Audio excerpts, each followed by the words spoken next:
아나운서가 소개하고 아재가 분석하는 아이템! 와우! 안녕하세요. 네, 안녕하세요. 네, 오늘도 저희가 반도체 시장에서 핫한 이슈들만 네네. 쏙쏙 꼽아보겠습니다. 지금 반도체 안에서 가장 핫한 거를 꼽자면 AI 반도체 아니겠습니까? 네, 맞습니다. 그 시작의 트리거가 누구죠? 네, 엔비디아. 왜 1초 망설이시죠? 네, 혹시 오픈 AI? 뭐 이렇게. 그렇죠. 엔비디아죠. 네네. 엔비디아 중심으로 AI가 엄청난 붐을 일으키고 있는데 엔비디아 하면은 AI 반도체 하면은 HBM이 네네. 최근에 핫하더라고요. 네네. 근데 HBM 관련주가 뭐가 있을까 보니까 이오테크닉스가 있더라고요. 네네. 이오테크닉스가 최근에 엄청난 상승을 보여줬는데 음. 그 이유가 뭔지, HBM이 도대체 뭔지 알려주시죠.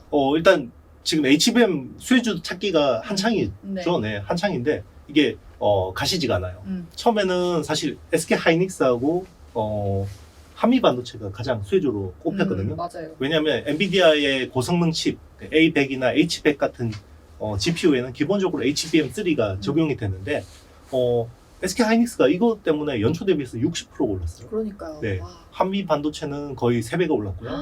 네, 3배. 제가 타키 프라이스가 3조 시총이라고 제가 1조 초반일 때 이야기를 했었는데 실제로 3조 가까이 왔고요. 그리고 이제 이게 확장이 계속 되더라고요. 그러면서 HBM 수혜주가 뭐가 있냐라고 막 보면서 최근에 리플로우 장비들, 네, 뭐 프로텍이나 STI 같은 회사들을 막 이제 땡겨 올리기 시작하더니, 네.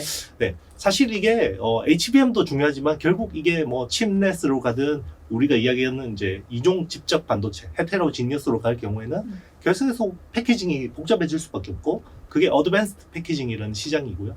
거기서 저는 항상 두 개 회사를 꼽았어요. 한미 반도체하고 이오테크닉스. 그래서 뭐 어떻게 보면 어드밴스드 패키징 시장에서 넘버 2 같은 회사가 이오테크닉스라고 보면 되고요.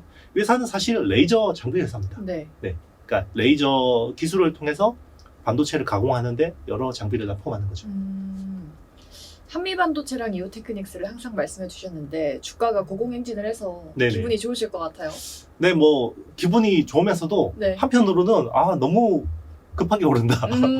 그래서 사실 제가 걱정되는 거는 뭐 지금 우리 방송을 보고 급하게 매수하시는 분들이 있을까봐 좀 걱정인데요. 네. 단기적으로는 저는 약간 반도체가 오버슈팅 돼 있는 측면이 있어요. 좀 걱정이 되거든요. 그래서 오히려 지금 이제 6월이 거의 말로 넘어가고 있고 6월, 7월, 8월까지는 약간 옆으로 길 수 있는데요. 이 사이클이 끝나는 게 아니에요. 그래서 가을 시장, 올 가을이나 내년 상반기 시장을 본다 그러면 열심히 좋은 종목들 담아야 되고 열심히 좋은 종목들 담으려면 공부를 해야죠. 네. 공부 안 하고 주식 매수하면 큰일 나는 시즌이에요. 특히나 올 하반기는 실적 시즌으로 도입하거든요. 네. 그동안에는 금융 장세였잖아요. 이제는 앞으로는 실적 장세가 펼쳐질 것 같기 때문에 실적 좋고 실력 있는 회사들 봐야 되는데 그중 하나가 이제 이오테크닉스가 될 수 있다고 보고 있습니다. 반도체가 몇 달간 옆으로 횡보할 수 있지만 그렇기에 지금이 공부하기에 정말 굿 타이밍이라고 할 수 있겠네요. 찾아보니까 레이저 마커 시장 점유율 1위 업체라고 하더라고요. 네네. 이 레이저 마커가 어떤 건지 또 요즘의 업황이 어떤가요? 이게 예전에 조립 PC 이렇게 딱 열면 이렇게 반도체가 초콜릿처럼 이렇게 네모나게 딱딱딱 네네. 붙어 있잖아요. 위에 이렇게 이름 적혀 있잖아요. 삼성, 뭐 이게 뭐 DDR4 뭐 이렇게 있잖아요. 요거를 레이저로 다 새겨요. 그 레이저 마커라고 하거든요. 네. 네, 그 레이저 마커 시장에 세계 시장의 절반 이상을 차지하는 회사가 이오테크닉스예요. 세계 시장의 절반을. 네, 전 세계 시장의 절반 이상. 그러니까 예전에는 요거를 그냥 그 잉크 가지고 도장 스탬프로 찍었어요. 네. 근데 이게 오래 지나면 지워지고 지워지죠. 그러니까 레이저 마커 가지고 이제 이오테크닉스가 성공을 한 거고요. 그리고 이제 그 레이저 기술을 기반으로 이제 레이저 장비라는 거는 레이저 소스가 되게 비싸요. 그러니까 레이저를 만들기 위한 소스가 이제 일종의 소모품이죠. 네. 근데 그거를 이제 또 내재화해서 기술을 한 단계 레벨업 하려고 하고 있고요. 그리고 우리 그 PCB 만들 때 특히나 이제 플립칩 BGA 같은 PCB를 만들 때 PCB도 굉장히 다층이에요. 여러 개 층을 쌓아서 이제 만드는데 그럼 층 간의 회로가 연결이 돼야 되잖아요. 네. 그러면 비아홀이라는 걸 뚫어요. 반도체 뭐 TSV 뚫듯이 비아홀이라는 걸 뚫는데 그걸 뚫는 장비가 미세 드릴이라는 장비인데 기존에는 이산화탄소를 레이저 소스로 하는 장비를 주로 써요. 네. 그러니까 일본 회사들이 주로 하겠죠. 그거를 이제 이오테크닉스가 국산화 하려고 하고 있어요. 그게 이제 왜냐면 예전에는 뭐 미세 드릴의 어떤 직경이 한 50 마이크로미터 수준의 네. 폭이었다 그러면 회로가 점점 더 빡빡해지니까 이걸 25 마이크로미터 수준까지 좁혀야 되는데 그러려면 기존의 이산화탄소 레이저 대신에 UV 레이저를 써야 되는데 이산화탄소 레이저는 일본이 너무 잘하는데 네. UV 레이저는 이오테크닉스가 한번 치고 들어갈 수 있는 기회가 있는 거죠. 그러면 레이저 마크 전 세계 시장 1위를 차지하고 있고 네네. UV 레이저 시장에서도 이오테크닉스가 떠오르고 있다. 네, 뭐 미세 드릴 쪽에도 잘하고 있고요. 음. 그리고 이 회사가 기존에는 어드밴스드 패키징이라는 건 후공정 장비잖아요. 네. 그래서 후공정 쪽으로 주로 했는데 전공정 쪽으로 진출을 했어요. 그게 뭐냐면 레이저 어닐링이라는 네. 장비를 납품을 하는데요. 이거는 삼성의 이제 DDR5 D램에 가공하는 데 쓰이는 장비고요. 그리고 뭐 이제 커팅 있잖아요. 네. 이제 반도체 그 칩이 워낙 얇아지거든요. 예전에는 뭐 100 마이크로미터 수준의 두께였다 그러면 이제는 뭐 50 마이크로미터, 30 마이크로미터. 어차피 우리 눈으로 보기엔 둘 다 얇은 건데. 안 보이죠? 네네. 거의. 그렇죠. 현미경을 보면 현미경으로. 그렇죠. 굉장히 크잖아요. 차이가. 그런데 이게 기존에는 다이아몬드 톱으로 잘라요. 이거를. 그런데 칩이 얇아지니까 어떻게 되냐면 이게 딱 날이 갖다 대면 네. 비스킷처럼 쫙 깨져요. 오. 그러니까 이런 것들을 레이저로. 레이저로 자르거나 막 이런 것들이 필요한데 그런 솔루션들을 이 회사가 가지고 있습니다. 다이아몬드 톱이 되게 신기한데 네네. 톱이 다이아로 만들어진 건가요? 아니요, 그게 아주 미세한 다이아몬드 알갱이를 톱에다가 붙여서 얘가 막 고속 회전하면서 네 이렇게 자르는 거예요. 기존의 반도체 웨이퍼나 패키징을 자를 때는 다 이런 다이아몬드 톱, 마이크로 소우라고 하는 것들을 하고 있고요. 원래는 일본의 디스코라는 회사가 거의 100% 독점을 네. 했었는데 최근에는 한미 반도체가 이 패키지 소우, 그러니까 PCB 자르는 쪽은 국산화를 했어요. 근데 아직까지 웨이퍼 자르는 쪽은 아직까지는 네, 디스코라는 회사가 아직 독점적입니다. 웨이퍼 자르는 것도 국산화를 좀 추진해봐야겠네요. 한미 반도체가 그 웨이퍼 소우를 네. 하고 있어요. 굉장히 센스가 좋으신 것 같아요. 네. 왜냐하면 네. 패키지 소우 시장 대비해서 웨이퍼 소우 시장이 10배가 커요.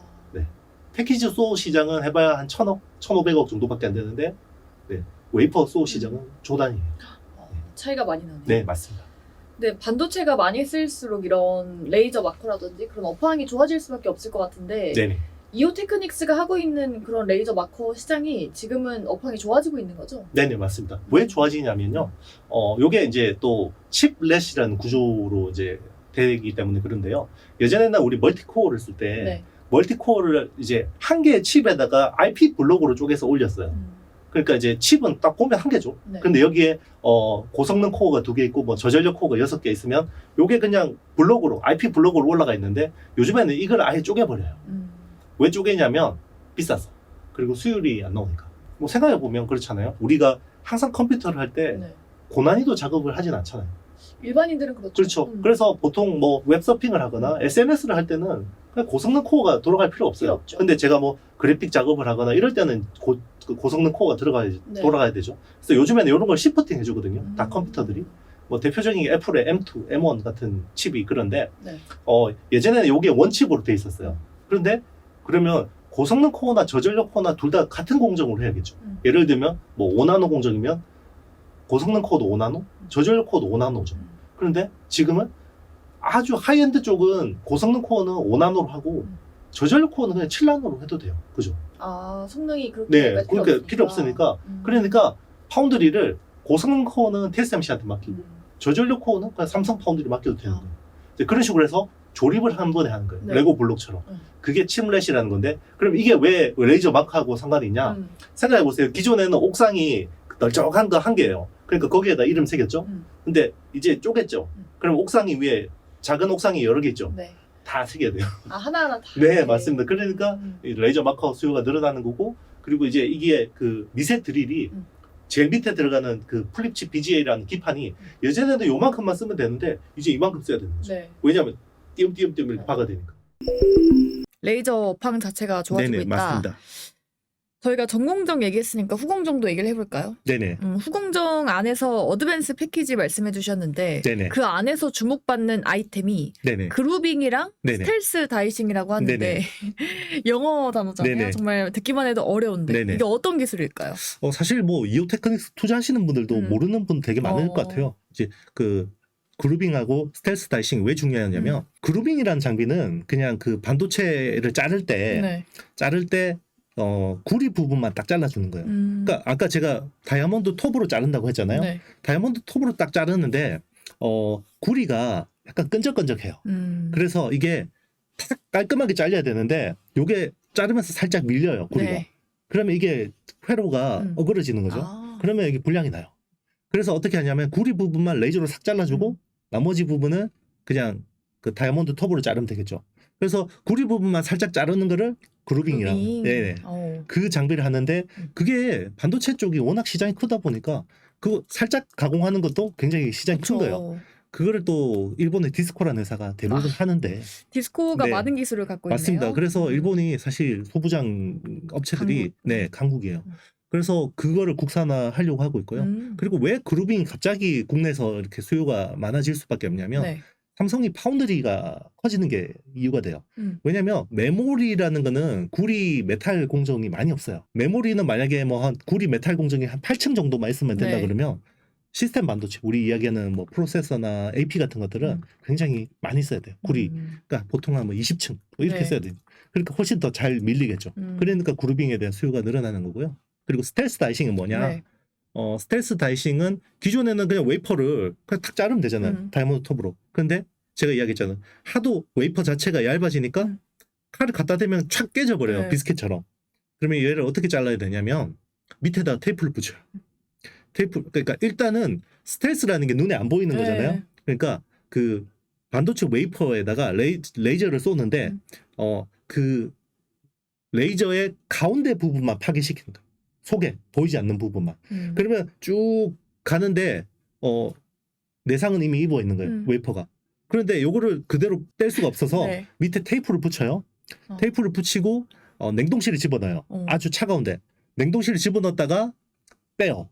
그래서 옆으로 살짝 이렇게 당기면요. 이게 깔끔하게 잘려요. 아, 얼어 있어서 좀 더 깔끔하게 이렇게 그렇죠. 되는 거죠? 아까 내상을 입혀놨잖아요. 네, 그러니까 요게 깔끔하게 안 깨지고 딱 잘리는 거예요. 그게 스텔스 다이싱인데 요것도 저희 일본의 디스코라는 회사가 거의 독점하는 건데 네. 왜 그러냐면 이제는 계속해서 칩을 수직으로 쌌잖아요. 3D나 뭐 2.5D 구조를 쌌잖아요. 그러면 이렇게 쌓으려면 칩 두께를 얇게 해야 돼요. 그런데 얇은 칩을 자르기가 되게 힘들단 말이에요. 그러니까 그루빙이나 스텔스 다이싱 같은 이런 아주 하이엔드 커팅 수요가 있는 거죠. 네, 그런 거를 이오 테크닉스가 합니다. 디스코가 독점하는 기술을 이오테크닉스가 국산화를 하고 있다. 그렇죠. 좀 야금야금 가져오고 있다. 그렇죠. 그 디스코가 하는 거를 야금야금 국산화하는 회사가 네. 한미반도체, 이오테크닉스 두 회사죠. 네. 네. 한미반도체랑 이오테크닉스. 네네. 한미반도체는 저희가 이미 다뤄드렸었잖아요. 네네. 네, 이오테크닉스라고 검색을 하면 정말 실적 성장이 돋보이는 레이저 장비주라고 하던데 네네. 앞으로의 실적이 얼마나 이렇게 커지는 건가요? 올해는 약간 실적이 소폭 하락할 수도 있어요. 왜냐면 지금 뭐 반도체 업황이 안 좋기 때문에 작년 매출이 4,471억 그리고 영업이익이 928억 했거든요. 이오테크닉스 현재 시총이 1조 2,700억 정도 되거든요. 그러면 작년에 928억 벌었으면 네. 뭐 시총 대비해서 아주 비싼 건 아니죠. 네. 네. 그러면 올해 실적이 중요하잖아요. 근데 올해는 매출이 4,400억. 작년보다 소폭 줄고요. 네. 이익은 제 전망치는 작년보다는 조금 이익이 괜찮을 것 같아요. 그래서 지금 시총이 상대적으로 비싸 보이진 않습니다. 네, 상대적으로. 네네. 그러면은 지금 이제 좀 담아볼 수 있을 만한 타이밍이라고 볼 수 있겠네요. 네, 뭐 급하게 뭐 이렇게 지금 매수하는 건 굉장히 안 좋은 타이밍이라고 네. 보고 있지만 뭐 이런 회사들은 계속해서 분할 매수해서 뭐 이렇게 하는 것도 괜찮을 것 같습니다. 이오테크닉스에 대해서 얘기를 해봤는데 AI 반도체 그리고 HBM 쪽에서 유명한 회사가 하나 더 있더라고요. 바로 네네. 이오테크닉스와 이름이 비슷해서 헷갈리는 네네. 이수페타시스인데 이수도 최근에 주가가 많이 급등을 했고 지금 보니까 오늘도 외국인 기관 매수가 들어오면서 5% 넘게 강세를 보여주고 있거든요. 이게 같은 HBM이라면 이오테크닉스랑 어떤 차별점이 있는 기업인지도 궁금해요. 일단 이수페타시스는 이제 서버용 MLB라고 해서 고다층 기판이 들어가는 거예요. 예전에 우리 PC본 마더보드라고 하잖아요. 네. 아주 주기판에다가 여기 뭐 CPU 꽂고 GPU 꽂고 막 이렇게 하잖아요. 이제 그런 것들이 이제 MLB라는 기판이 뭐 서버용에도 들어가고요. 네. 뭐 통신 장비에도 들어가고 하는데 사실 MLB라는 산업 자체가 그렇게 유망한 산업은 아니었어요. 그래서 다른 회사들은 MLB 사업을 계속해서 접었거든요. 네. 축소를 하고 있었던 와중에 이게 갑자기 엔비디아가 빵 떴는데 엔비디아는 다 서버향이잖아요. 그렇죠? 그 서버 쪽에 막 수요가 느는데 경쟁이 주로 중국이죠. 네. 근데 중국산을 지금 쓰는 분위기가 아니죠. 미국 쪽에서? 맞습니다. 그 지금 AI 투자하는 회사들이 다 글로벌 빅테크 업체들이잖아요. 네. 근데 미국 업체들이 중국산 뭐 이렇게 약간 이걸 배제하는 분위기이기 때문에 오히려 그러면 대안이 누가 있지? 라고 봤더니 이수페타시스가 열심히 하고 있더라는 거죠. 그래서 좀 세를 본 측면이 있습니다. 네. 그럼 최근에 미중 관계가 조금 해빙이 되는 분위기잖아요. 네네. 그럼 여기에 있어서 이수가 조금 다시 밀려날 수 있는 부분이 있을까요? 저는 그럴 것 같진 않아요. 약간 이 어떤 세계 정세적인 분위기인데 미국이 갑자기 막 때리다가 네. 갑자기 막 손을 내밀잖아요. 네. 그게 약간 여유가 생긴 것 같아요. 그러니까 여유가 생겼다라는 건 지금 중국이 오히려 수세에 몰리는 것 같아요. 네. 그동안에는 미중 갈등이 진행될수록 미국이 세게 때리지만 시간은 결국 중국의 편이다라는 게 정설이었거든요. 왜냐하면 시진핑은 종신 독재잖아요. 네. 그렇죠. 바이든은 어차피 나중에 뭐 재선이 어떻게 될지도 모르고 그러니까 우리가 맞으면서 버티면 우리가 이긴다라는 생각을 했는데 최근에 중국 내 경제 상황 자체가 녹록지가 않아요. 지금 부채 증가 속도나 그동안에 어떻게 보면 중국의 경제 성장을 이끌어온 부분들이 부동산인데 결국 부동산은 빚이잖아요. 네. 그게 조금 약간 걱정이 되는 것 같아요. 오늘 짚어본 이오테크닉스 그리고 이스페타시스 반도체 업황이 조금은 약하지만 그래도 주가는 업황 턴어라운드를 선반영하면서 좀 급등 중인데 말씀하신 대로 네. 좀 횡보를 거치고 한 번 더 레벨업 할 수 있기를 바라보도록 하겠습니다. 반도체를 응원하면서 저희는 다음 이 시간에 돌아오도록 할게요. 아이템이 좋으셨던 분들은 좋아요, 구독, 알림 설정, 댓글까지 많이 남겨주세요. 저희는 다음 시간에 돌아올게요. 안녕. 안녕.